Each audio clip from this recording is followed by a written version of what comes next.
Okay, YouTube, this is the second part of the video, and one of the main reasons for buying this gun is, and I think I might have mentioned it in the first one, was because of its size, its thinness, and the ability to carry this concealed and be able to consistently carry a concealed firearm. Because a lot of times, you know, you get a bigger gun. Now, which one? I mean, really, are you going to carry that all the time? No. And this is loaded, by the way. Or are you going to carry something like this? Now, these particular guns are called pocket pistols because you can put them in your pocket. I've now pretty much called this a pocket pistol. I call this a pistol buddy, actually, because it really, I've had this with me all the time for over a week since I got it, and I've kept it in a DESANTIS pocket holster. And I put it in my pocket, and I've tried it in jeans, shorts, like workout nylon-ish kind of pants, and some kind of khakis or like a dress pant, if you want to call it, and to see how this translates through the material. And I have to say that it does very well. It looks like you have a thicker wallet in your pocket. And the thing about it, though, is this particular holster, when you put it in your pocket, don't jam this all the way in. I mean, really jam it in there, because when you go to pull it out, you're gonna, even though this has stippling on it, rubberized stippling as a texture in the pocket to keep it, so that hold it as you're pulling it out. See, if you jam it in there, you're gonna pull out the whole holster. Now there is, I think it's Brother's Keeper has a technique where when you're pulling it out, if you pull it and lean it back so that this portion of the holster catches on your pocket, it's an easier pull out. So anyway, so I carried this, like I said, every day as soon as I got up until I went to bed, basically, in different types of clothing, and I didn't even know it was there. Truly, I will say that I had a pair of shorts one day that the pocket was a smaller pocket, and this kind of stuck up. So that's something to be conscientious of, that you really want to have a deeper pocket on something that you're wearing.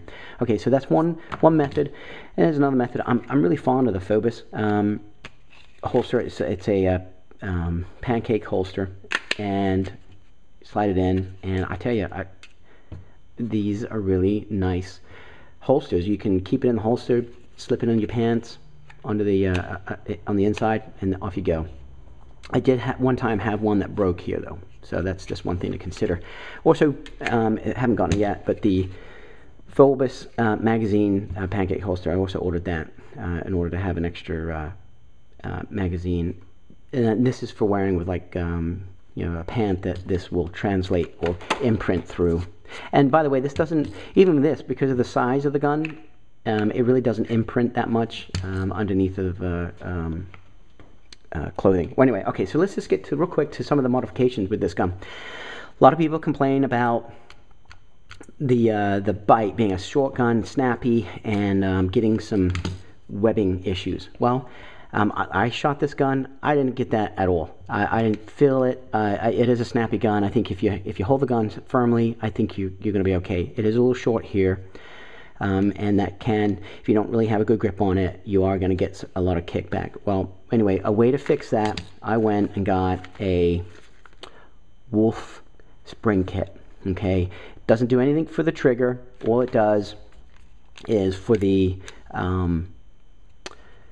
guide rod spring. It goes from, I think it goes from a 9-pound spring to, and this is nice because this has a couple of different springs in here that you get. I think it's a 11-pound, 12-pound, and 14-pound, I think. And depending on which one you use, what'll happen is it'll obviously be harder to pull back that slide, but you're going to hopefully eliminate some of that kick in it.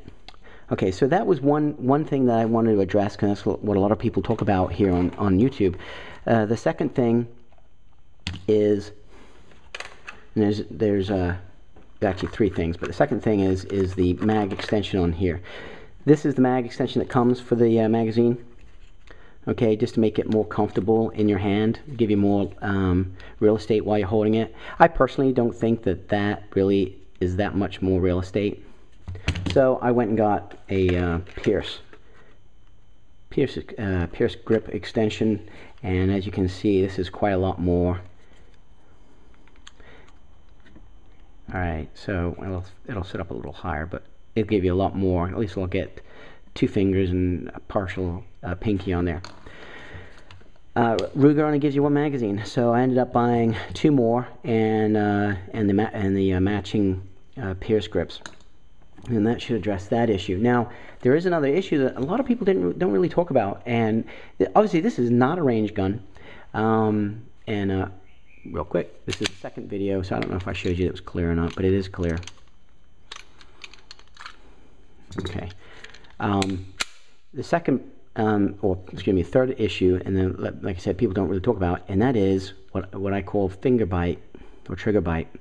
When you fire this gun, you can see how far of a pullback it is, and when you come back, I don't know if you can see that, my finger is getting pinned underneath the meaty part of my finger. And if you fire 100 rounds, and if you're firing quickly, okay, I mean obviously 7 rounds quickly, you're going to end up getting a bruised portion of the finger. You can see the red mark. I don't know if you can see it. But yeah, 100 rounds, and I truly did feel that finger bite. So what I found on YouTube is a gentleman named Ross who makes RTK holsters. And this guy is incredible. He makes a trigger, and look how cool that is. I don't know if you can see it. Look how cool that is. Okay, it's an aluminum trigger, and it has an adjustment for uptake on it, which is kind of nice, and it mounts quite easily and replaces the standard plastic trigger. But this is what's so fascinating about this guy. He made this trigger from a stock piece of aluminum, and he did it by hand. Not a CNC machine. He did it by hand with obviously some drill presses and things like that. To me, that's talk about craftsmanship, and American craftsmanship too. It's not the cheapest trigger that replacement part I think you can buy for the LCP, but I think it's worthwhile, especially if you're going to take it to the range and shoot it. And I know a lot of people say, oh, this is not a range gun. But you know what? You need to really be proficient in the gun that you carry. And so, yeah, it is a range gun. You're going to be taking it. You should be taking it. And you should be practicing with it. And that's something that I did with this particular gun in the pocket holster. I can't tell you. I mean, I just drawer after drawer from the pocket holster and fire. And I did... I think that you, and I don't know if I mentioned this in the first video, you really should be doing, obviously with this, at least 2 rounds. I personally, all 6 rounds, or 7, and hopefully you have another magazine. If you got 7 rounds into the center mass, I think that person is going to be going down. So anyway, so that is really the LCP Ruger, and a couple of different carry options. There's also a ankle holster. I'm a little leery of those. Real quick, I will address this then, that there was a problem with the hammer when you drop it, striking the firing pin and an accidental discharge. Well, Ruger fixed that, and if you look at the hammers, you have to take the gun apart, but when you have to look at the hammers, and there should be a stamp on it showing that it's a retrofitted gun. And what they did is they put in a titanium firing pin. Obviously the Arizonan model is not affected. It was a couple of the early ones. I think it was like the serial number that had like 37 something. If it was under that, then you had to either send it in or hopefully the dealer sent it in and had it retro fixed. But stand by for a second. So the This trigger is called a Sweet Pea, by the way, and this gentleman Ross from RTK Holsters will sell you one, and it is, you just pop this, you pop out the 2 pins back here. You have to put in a pin in here to hold everything together, but you pop out these 2 pins here, pull out the main section, and then you can see the top portion of the trigger right there right now, and then you slip this in, and hopefully that'll do away with the trigger bite, and it gives it a little bit of a custom look. Alright, so I'm going to just show you real quick how take it down. I want to do it like a Glock, but so you literally have to move this back, and you take a screwdriver or something, and you pry it up on into here, and once you know it, I'm not going to be able to get it in there. And see, the problem is that to me, you're going to scratch it. I don't want to scratch the slide, you know. There you go. And look, I did a little ding in it. To me, that's a bit of a problem. It's the only issue I see with this gun. As you can see, it's pretty dirty. I gotta clean it. And like I said, I put 100 rounds through this gun, and it shot. I didn't have one stovepipe or one misfeed or misfire, nothing. And I'm very impressed with this little gun. A lot of people will buff and polish the ramp. I may do that. Some people have actually buffed and polished the entire barrel. I'm not too sure if I'm going to get into that. There is another issue of wear on the guide rod, and because it is plastic, but I'm looking at this, and this is metal. So I guess some of the pre-LCPs had a plastic guide rod that took some wear. But like I said, this is a metal guide rod, which is really nice. So, all right, guys, thanks for watching.